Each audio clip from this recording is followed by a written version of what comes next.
नमस्कार साथियों, मैं अंकिता मिश्रा हिंदी साहित्य यूट्यूब चैनल पर आपका स्वागत करती हूं और हम देख रहे हैं फ्रेंड पाश्चात्य काव्य शास्त्र गोविंद पांडे पुस्तक सीरीज, जिसमें हमने प्लेटो और अरस्तु को पिछली वीडियोस में कंप्लीट किया था। आज हम देखेंगे लोजाइनस। ठीक है, तो लोजाइनस को हम कवर करेंगे। तो लोजाइनस का मूल नाम क्या था फ्रेंड? तो इनका मूल नाम लोगिनुस था। इनका समय क्या रहा? तो समय ईसा की प्रथम तृतीय शताब्दी माना जाता है। लोजाइनस के ग्रंथ का नाम पेरीहुप्सुस है। इस ग्रंथ का प्रथम बार प्रकाशन 1554 ईस्वी में इतालवी विद्वान रोवरेतेल्लो ने करवाया था। याद रखेंगे, इतालवी के विद्वान थे रोवरेतेल्लो। पेरीहुप्सुस का मूलतः भाषण शास्त्र रेटोरिक का ग्रंथ है। पेरीहुप्सुस का सर्वप्रथम अंग्रेजी रूपांतरण जॉन हॉल ने सन 1652 ईस्वी में of the height of eloquence शीर्षक से प्रकाशित करवाया। याद रखेंगे, ठीक है। पेरीहुप्सुस का सर्वप्रथम अंग्रेजी रूपांतरण, ठीक है, जॉन हॉल ने 1652 में करवाया। किस नाम से करवाया? Of the height of eloquence शीर्षक से प्रकाशित कराया।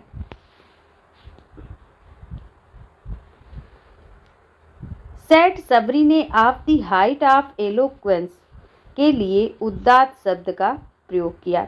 लोजाइनस ने पेरीहुप्सुस की रचना पत्र के रूप में पोस्तीम्यूस तेरेंतियनुस नामक व्यक्ति को संबोधित करके की।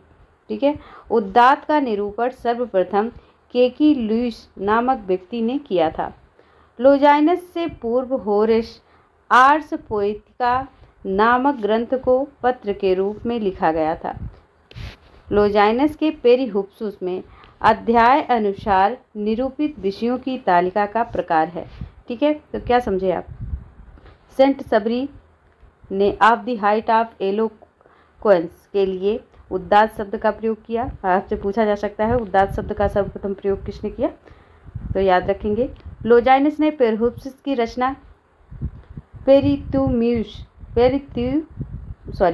पोस्तुम्यूस और तेरेंतियनुस नामक व्यक्ति को संबोधित करके किया और उदात्त का निरूपण सर्वप्रथम केकीलुइस नामक व्यक्ति ने किया। ठीक है, अगर आपसे पूछा जाए उदात्त का निरूपण किसने किया, तो सर्वप्रथम केकीलुइस नामक व्यक्ति ने किया। लेकिन उदात्त शब्द का प्रयोग किसने किया था फ्रेंड? तो सेंट सबरी।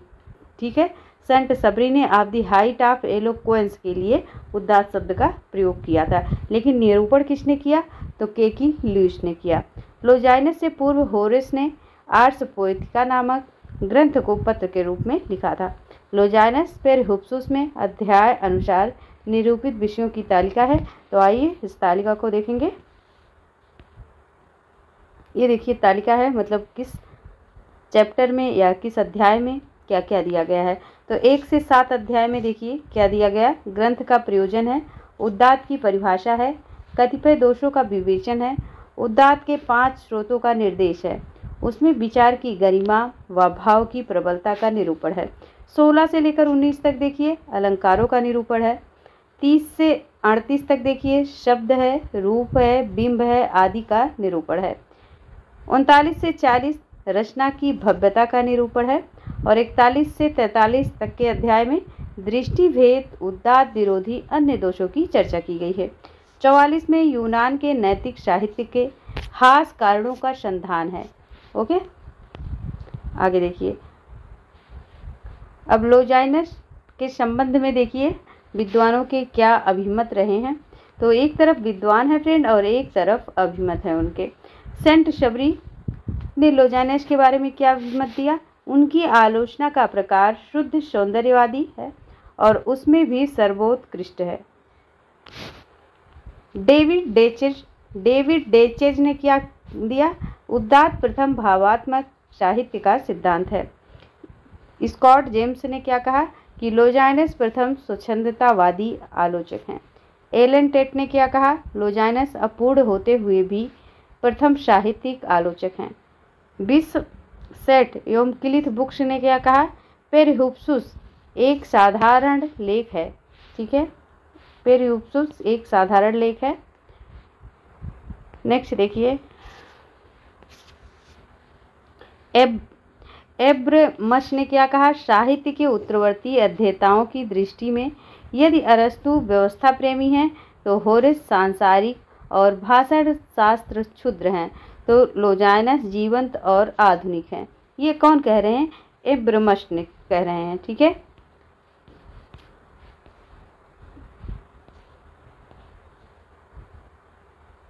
नेक्स्ट देखिए, नेक्स्ट पॉइंट, पेरिहुप्सुस में सर्वत्र उत्तम पुरुष का प्रयोग किया गया, वेरी वेरी इंपॉर्टेंट है। लोजाइनस ने कहा, उदात्त महान आत्मा का प्रतिध्वनि है, महान आत्मा की प्रतिध्वनि है। ठीक है, sublimity to echo of the great soul. Longinus ने उदात्त को परिभाषित करते हुए लिखा, उदात्त अभिव्यंजन का अनिर्वचनीय प्रकर्ष और वैशिष्ट है। लोजाइनस ने उदात्त की उत्पत्ति के लिए प्रतिभा को सर्वाधिक महत्व दिया है।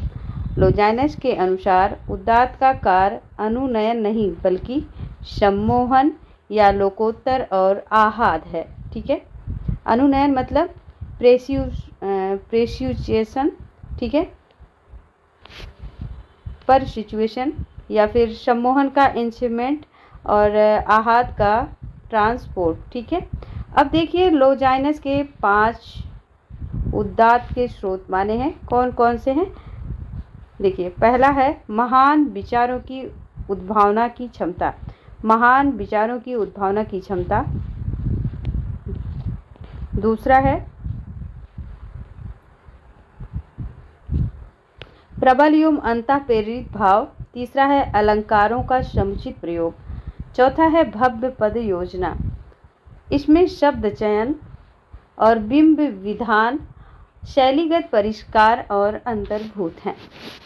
पांचवा है फ्रेंड रचना की गरिमा, उत्कर्ष एवं समुचित प्रभाव है। तो ये 5 प्रकार के उदात्त माने हैं लोजाइनस ने।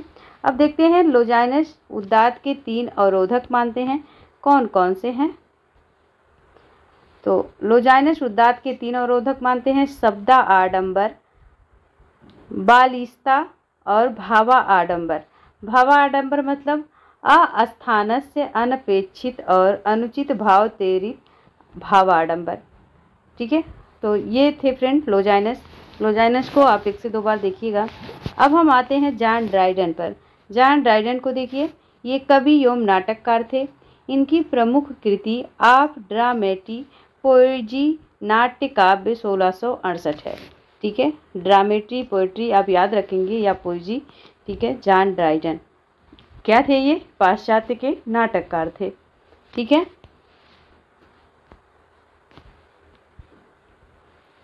ड्राइडन ने ऑफ ड्रामेटिक पोएट्री की रचना निबंध शैली में की है, जिसमें एक पात्र निएंडर की भूमिका में ड्राइडन स्वयं उपस्थित है।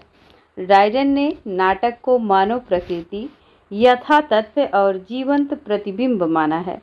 ड्राइडन ने साहित्य के 2 प्रयोजन आनंद और शिक्षा पर देते हुए लिखा कि कविता का मुख्य उद्देश्य आनंद है।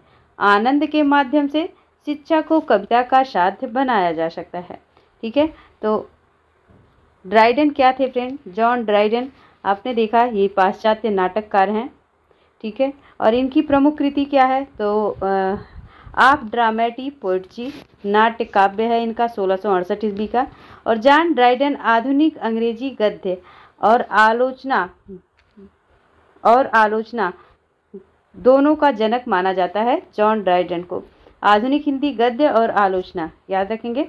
ड्राइडन ने ऑफ ड्रामेटिक पोएट्री की रचना निबंध शैली में की थी। किस शैली में, निबंध शैली में, वेरी इंपॉर्टेंट है, जिसमें एक पात्र था निएंडर। निएंडर एक क्या था, ये नया आदमी की भूमिका में ड्राइडन स्वयं उपस्थित था। ओके, और ड्राइडन के नाटक का मानव प्रकृति, यथातथ्य, जीवंत और प्रतिबिंब माना गया।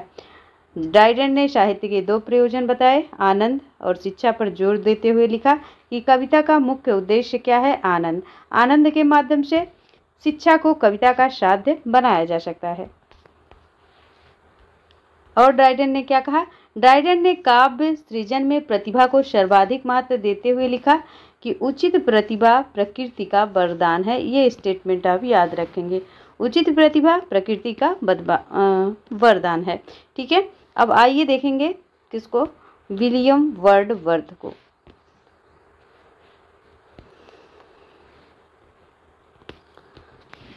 तो विलियम वर्डवर्थ का संक्षिप्त जीवन वृत्त देखिए। जन्म और मृत्यु इनका 1770 से 1850। जन्म स्थान इंग्लैंड। उपाधि इन्हें पोएट लॉरिएट की मिली। मित्र इनके कोलरिज थे। अंतिम संग्रह द प्रियलूड। ठीक है, इंग्लैंड के विद्वान थे ये फ्रेंड। उपाधि पोएट लॉरिएट की, मित्र कोलरिज, अंतिम संग्रह द प्रियलूड। ठीक है, और वर्डवर्थ का प्रथम काव्य संग्रह है एन इवनिंग वॉक एंड डिस्क्रप्टब। ठीक है, डिस्क्रप्टब स्केच सन 1793 ईस्वी में प्रकाशित हुआ। वर्डवर्थ 1795 में कोलरिज के मित्र बने और उन्हें ही शाहलेखन में लिरिकल ब्लड नामक कविताओं का प्रथम संस्करण 1798 ईस्वी में प्रकाशित करवाया। ठीक है, तो इनके मित्र कौन थे? तो मित्र इनके कोलरिज थे, आपने देखा, अभी ऊपर भी देखा। कब बने थे इनके मित्र ये? तो 1795 ईस्वी में, और इन्हीं के साथ इन्होंने शाहलेखन किया। साथ में लिखा लिरिकल ब्लड नाम की कविता, जिसका प्रथम संस्करण 1798 में दोनों लोगों ने शाहलेखन में प्रकाशित भी करवाया। लिरिकल ब्लड को स्वच्छंदतावादी काव्य आंदोलन का घोषणा पत्र माना जाता है। ठीक है, याद रखेंगे, लिरिकल ब्लड को स्वच्छंदतावादी काव्य आंदोलन का क्या माना जाता है? घोषणा पत्र। लिरिकल ब्लड के 4 संस्करण प्रकाशित हुए और उसकी भूमिका को वर्डवर्थ की आलोचना का मूल माना जाता है, जो कि निम्न है।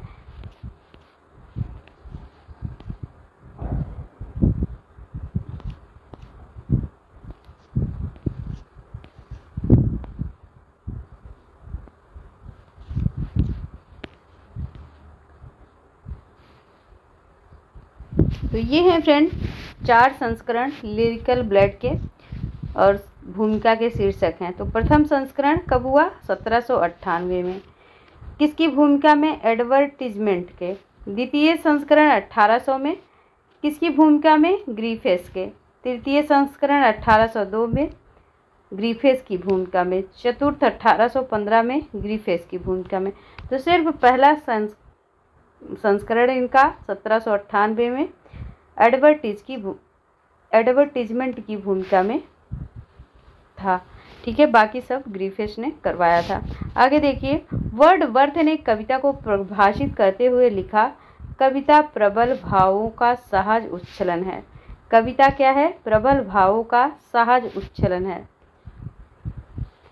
वर्डवर्थ ने काव्य भाषा के संबंध में 3 मान्यताएं प्रस्तुत की हैं। काव्य में ग्रामीण की दैनिक बोलचाल की भाषा का प्रयोग होना चाहिए।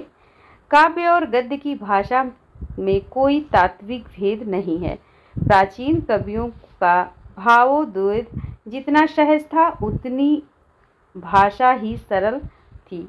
भाषा में कृत्रिमता और आडंबर बाद के कवियों की देन है। वर्डवर्थ का यह भी मानना था कि काव्य और गद्य में अंतर केवल छंद के कारण होता है। ठीक है, तो ये कौन मान रहे हैं कि काव्य और गद्य में अंतर केवल छंद के कारण होता है? तो वर्डवर्थ मान रहे हैं।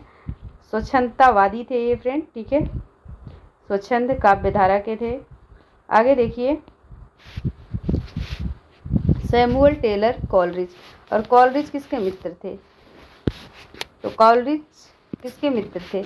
ये वर्डवर्थ के मित्र भी थे। ठीक है, आगे देखिए, इनका जन्म स्थान कब है?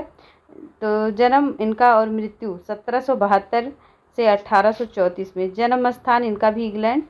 वर्डवर्थ इनके मित्र थे और प्रमुख ग्रंथ है इनका बायोग्राफिया लिटरेरिया।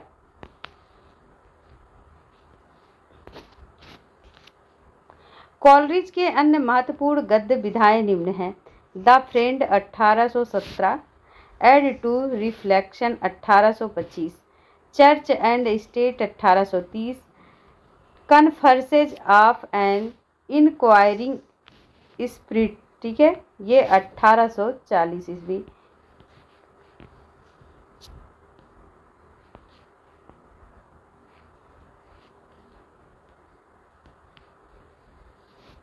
कोलरिज प्रत्ययवादी थे और प्लेटो भी प्रत्ययवादी थे। ठीक है, तो कोलरिज कैसे थे? प्रत्ययवादी थे। उनकी काव्य संबंधी धारणा जैववादी सिद्धांत पर आधारित है।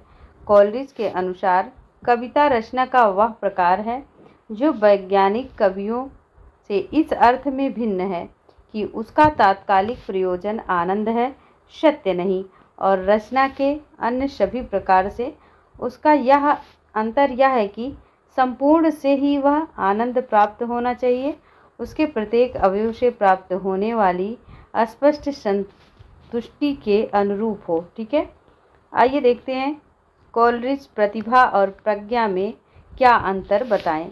तो प्रतिभा है और एक तरफ प्रज्ञा है। प्रतिभा कैसी होती है? सहज होती है। प्रज्ञा अर्जित की जाती है। कल्पना, प्रतिभा क्या होती है? कल्पना। प्रज्ञा रम्य कला और फैंसी होती है। सृजनशीलता किसमें होती है? प्रतिभा में। और संयोजनशीलता किसमें होती है? प्रज्ञा में। प्रतिभा मौलिक होती है और प्रज्ञा पराश्रित होती है, मतलब दूसरे पर डिपेंड होती है।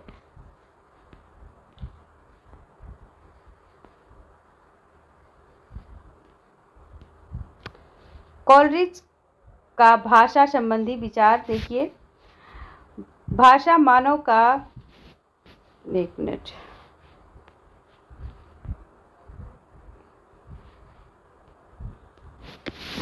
जी, कोलरिज का भाषा संबंधी विचार निम्नलिखित है। भाषा मानव मन का शास्त्रागार है जिसमें उसके अतीत के विजय स्मारक और भावी विजय के शास्त्र एक साथ रहते हैं। कोलरिज के अनुसार काव्य सृजन का मूल आधार कल्पना है। इसके दो भेद हैं। ठीक है, कल्पना के दो भेद हैं। मूल आधार काव्य सृजन का क्या है? कल्पना है। और कल्पना के दो भेद हैं। कौन कौन से? मुख्य कल्पना और गौड़ कल्पना। आइए देखते हैं मुख्य कल्पना और गौड़ कल्पना में क्या अंतर है। तो मुख्य कल्पना है, यह समस्त जागतिक प्रपंच को व्यवस्थित रूप में ग्रहण कराने वाली शक्ति है। यह अचेतन एवं अनैच्छिक है। यह निर्माण या संगठन करती है। गौड़ कल्पना, यह मुख्य कल्पना की प्रतिध्वनि है। इसे काव्यात्मक कल्पना भी कहते हैं। काव्यात्मक कल्पना किसको कहते हैं? गौड़ कल्पना को।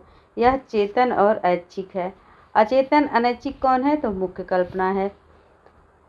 यह विघटन, संगठन, विनाश और निर्माण दोनों करती है, जबकि हमने मुख्य कल्पना को देखा था, यह निर्माण एवं संगठन करती है। ठीक है, विघटित, संगठित और विनाश दोनों कौन करती है? तो ये गौड़ कल्पना करती है।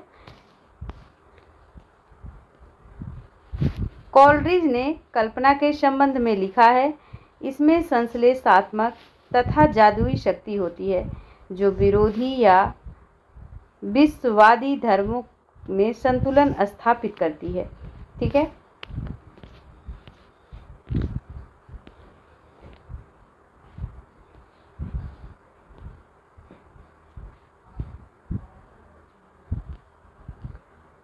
अब देखिए कल्पना संबंधी विरोधी धर्मों में सामंजस्य कैसे स्थापित करती है। साम्य वैषम्य, सामान्य विशेष, प्रत्यय बिंब, प्रतिनिधि वैयक्तिक, प्राचीन परिचित पदार्थ, नवीन और ताजगी, संयम भावावेश, विवेक उमंग, कृत्रिम प्राकृतिक। ठीक है, तो कल्पना विरोधी धर्मों में सामंजस्य कैसे स्थापित करता आपने देखा। अब आइए देखते हैं कल्पना निम्नांकित खा वर्ग की तुलना में का वर्ग को गौणता प्रदान करती है। तो का वर्ग है कला और खा वर्ग है प्रकृति, रूप रीति। खा वर्ग में वस्तु, कवि के प्रति समादर और काव्य के प्रति सहानुभूति।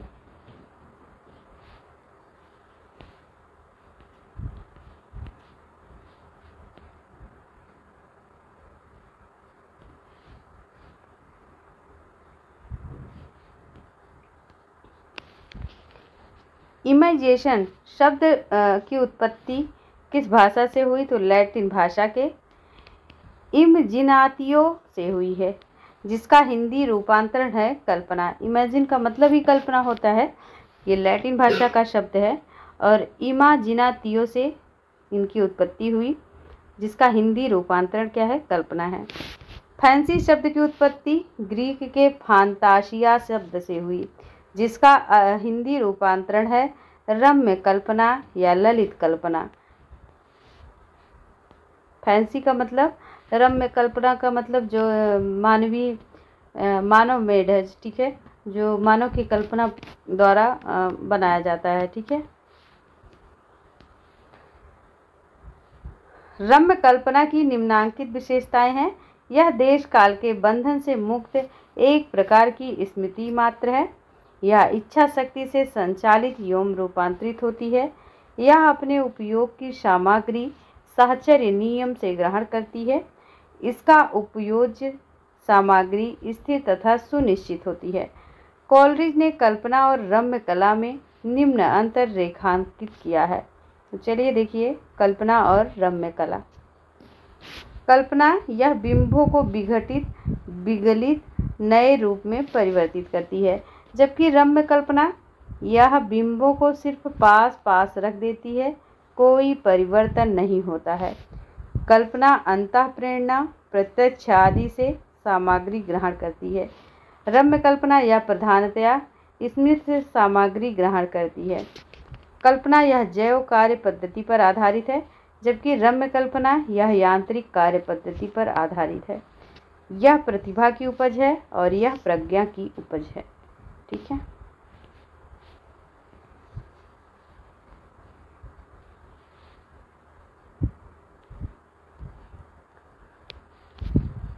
अंग्रेजी में व्यवहारिक आलोचना का सूत्रपात कोलरिज ने किया था। बेनेदेत्तो क्रोचे का संक्षिप्त जीवन परिचय निम्न है।